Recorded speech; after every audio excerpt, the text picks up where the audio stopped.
a minha esposa engravidou e o irmão Herivaldo tinha passado por esse fato da esposa falecer. E eu já estava meio que traumatizado, né, com a situação. E quando minha esposa engravidou, eu procurei dar aquela atenção maior. Estava pagando um plano de saúde já uns 2 anos atrás para ela, quando o bebê nascesse, ter um lugar, um conforto. E Deus criou uma situação que eu não entendi imediatamente. O Senhor estava falando, eu me lembrei. Eu paguei o plano, tudo, e quando foram 2 meses antes dela dar à luz, o plano faliu. Eu fui para outro plano, não cobriu a carência. Ela teve o bebê, e quando ela teve o bebê, no outro dia ela teve uma complicação e teve que ser transferida para outro hospital, de urgência. O intestino dela paralisou, ela começou a inchar muito, começou a vomitar. E os médicos disseram, nós temos que transferi-la imediatamente, porque temos que fazer uma nova cirurgia, reabrir a cesariana. E eu fiquei perguntando a Deus, por que aquilo tudo? Como o Senhor falou, eu fiz tudo certo e deu errado. Eu dizia, Deus, por que isso aqui, Senhor? Eu estou sem entender. E a minha esposa foi transferida para o hospital Otávio de Freitas, em Jaboatão. Justamente no mesmo hospital onde meu pai faleceu no ano de 2000. Não tinha vaga do mesmo jeito que aconteceu com meu pai. Meu pai estava com câncer e ele não tinha vaga, ele ficou no corredor, numa maca improvisada ao lado de uma sala. E minha esposa ficou no mesmo corredor, numa sala, na mesma maca, digo, ao lado da sala que meu pai havia falecido. E na minha mente passava tanta coisa, tantas perguntas, e eu não consegui ir para casa, eu não consegui dormir, e eu fiquei no carro. Eu me lembro que eu coloquei o carro assim na frente do hospital, baixei o banco do carro e disse ao vigilante, o senhor me deixa dormir aqui no carro? Eu disse, fica à vontade, irmão. E quando eu estava no hospital, a primeira lição que Deus me deu é que eu estava confiando muito no plano de saúde. Quando eu cheguei lá no hospital, eu fui mais bem tratado do que no hospital particular. O porteiro era crente, o irmão dos recursos humanos era crente, o vigilante era crente, servo de Deus da nossa igreja, diácono da igreja. Não podia entrar a todo instante, porque minha esposa tinha ido para uma sala que não podia receber visita. Os médicos estavam fazendo os exames, mas ele chegou para mim e disse, olha, quando o senhor quiser entrar, pode entrar, não diga a ninguém não, o senhor vai lá e volta rapidinho, eu lhe dou 5 minutinhos, o senhor vê e volta. E eu fiquei sem entender. As enfermeiras eram crentes, o irmão que estava no plantão veio, atendeu, o maqueiro era crente, trouxe uma maca para ela, trouxe um colchão, e eu ainda perguntando a Deus por que eu estava ali, né?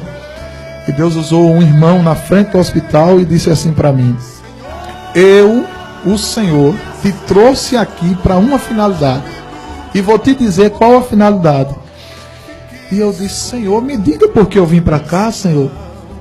E de repente, pastor Enoque, uma irmã se aproxima de mim. Uma irmã idosa, baixinha, bem simples, disse, o senhor é irmão Josafá? Sou, minha amada irmã. Ela disse, o senhor canta um hino que diz assim, eu tinha tudo para não ser nada, mas ele me viu, eu disse, canto. Ela disse, eu sou da cidade de... Esqueci o nome da cidade, próximo de Limoeiro, o interior dela. Próximo ao interior de Limoeiro. João Alfredo, não é isso? É. Ela disse, eu não tenho TV em casa, mas eu tenho um rádio ligado na Rede Brasil. E eu escuto esse hino. Meu esposo não é crente, mas meu esposo, toda vez que escuta esse hino, ele chora muito. E ele está com câncer em fase terminal. E ele foi transferido aqui para o Otávio de Freitas. E ele chegou para mim e disse assim, minha velha, se um dia eu encontrasse com esse rapaz, esse homem que canta esse hino aí, se ele me falasse de Jesus, eu ia ser crente. Aleluia. Aí ela disse, irmãos, eu fui para o terreno de casa e fiz uma oração. Olhei para o céu e disse assim, Deus, eu não sei o nome desse irmão, eu não sei onde ele mora, eu não sei o que fazer para encontrar com ele, mas se tu és Deus, e tu tens um projeto na vida do meu marido, Senhor. Se for para meu marido ser salvo, marca um encontro, Senhor, para ele encontrar com esse homem e ele falar de Jesus para ele. Pastor Enoque, o plano de saúde faliu. Minha esposa foi transferida, o intestino paralisou, houve uma complicação e eu saí de uma clínica particular para o Hospital Otávio de Freitas, no mesmo lugar onde meu pai tinha falecido, para encontrar com esse homem. Fui lá junto dele. Glória. Aleluia. E eu disse assim para ele: o senhor já ouviu um hino assim? Cuidando de ovelhas entre os matagais. E a lágrima dele começou a descer. Ele começou a chorar. E ele não estava mais falando perfeitamente. Estava com oxigênio. Mas eu botei a mão na cabeça dele. Ele estava bem debilitado. E eu disse assim: o senhor quer ser crente? Servir ao mesmo Deus que eu sirvo? E ele balançou a cabeça, dizendo que queria. E algumas pessoas estavam ao redor. E eu coloquei a mão na cabeça dele, fiz uma oração bem baixinho. Depois cantei esse hino e saí. Aquela irmã me deu um abraço. E eu senti a presença de Jesus ali. E ela disse assim: irmão, agora meu marido pode ir embora, porque Jesus já salvou. Glória. Deixa eu lhe dizer uma coisa. A minha esposa estava lá para fazer uma nova cirurgia. No outro dia, Deus estendeu as mãos e ela não foi cirurgia. Aleluia. O intestino voltou para o lugar, não precisou fazer cirurgia. E naquele mesmo dia, Jesus guardou aquele rapaz.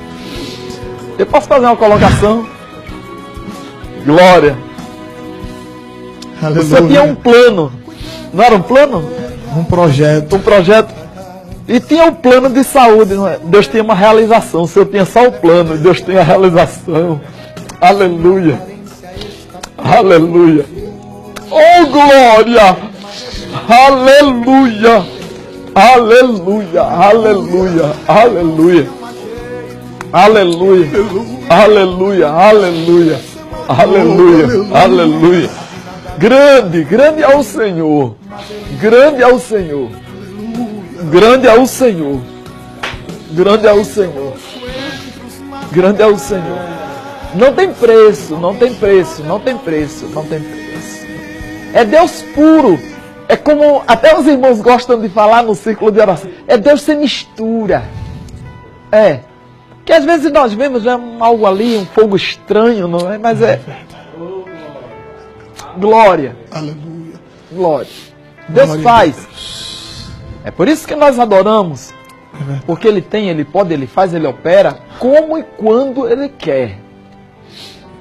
E o hospital ficou, ou melhor, os que estavam lá ficaram impactados pelo poder. Muita gente, uma senhora que estava na frente. Se eu sou afastada também, eu disse: volte para Jesus. Estava lá, tinha quebrado o braço, disse: estou sem entender porque eu estou aqui nessa fila, não ajeitaram, não colocaram o braço ainda na tipóia. Eu disse: é porque Jesus permitiu você estar aqui, volte para Jesus. Jesus começou a trabalhar ali e eu entendi o que Jesus disse para os discípulos. O que eu faço hoje, tu não sabes. Aleluia. Às vezes Deus cria uma situação em nossa vida que nós não entendemos. Eu não sei se lá do outro lado, pastor Enoque, existe alguém que está nos assistindo, mas veio o desejo no meu coração de lhe dizer: o que Deus faz na nossa vida, Deus faz com perfeição. Deus não erra. Deus não se equivoca. Não existe esse ditado com Deus: atirou no que não viu, acertou o que viu. Não. Não. Deus trabalha certo. Um certo cidadão encontrou-se comigo no meio do caminho e disse: não, Deus escreve torto em linhas certo em linhas tortas. Eu disse: isso é mentira, meu amigo. Apruma a linha. Deus apruma a linha e escreve em cima dela. Deus faz tudo perfeito. Oh, glória. O que está acontecendo na sua vida é uma perfeição de Deus. É um trabalhar de Deus. Deus criou tudo isso para uma grande finalidade, um grande objetivo. Não abra mão de Deus em hipótese nenhuma por causa dessa situação, porque Deus está no controle da situação. O nosso Deus, ele é tão grande que no meio da tormenta ele consegue fazer um caminho. Aleluia. No meio das crises, Ele consegue fazer um plano. E na sua vida não vai ser diferente. Você que está nos assistindo nesta madrugada, nesse início de madrugada, Deus está falando com você. Está dizendo, tudo tem uma finalidade, um propósito para você. Aleluia. Isso é para tomar posse. Esse bloco nós estaremos orando.